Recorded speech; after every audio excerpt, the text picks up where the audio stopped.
And for all their intelligence and ingenuity, engineers are not always the best judge of whether or not their creations will be appreciated. Sadly, no one wants to send a fax from a car.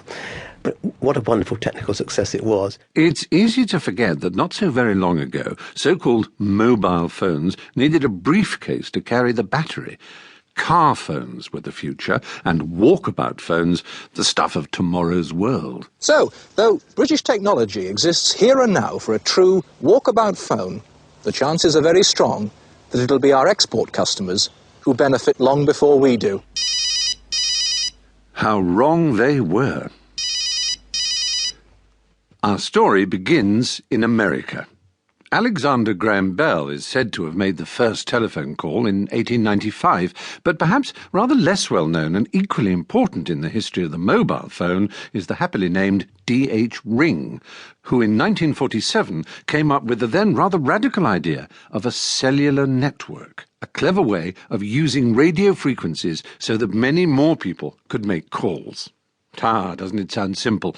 But turning Ring's cellular theory into practice was no mean feat, and today's episode is devoted to the two men who made this happen, Joel Engel and Richard Frenkiel.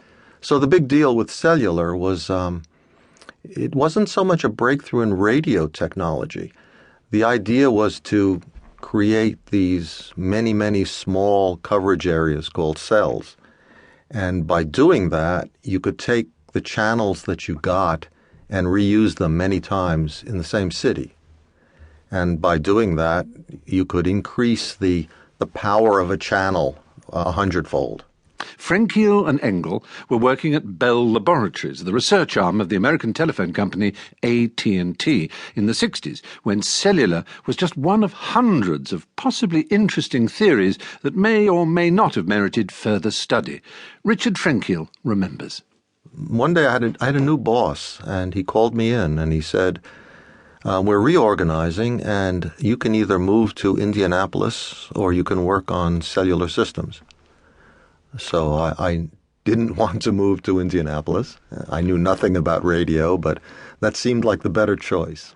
A year later, an ambitious young manager got involved, Joel Engel. In 1969, I believe it was, lightning struck.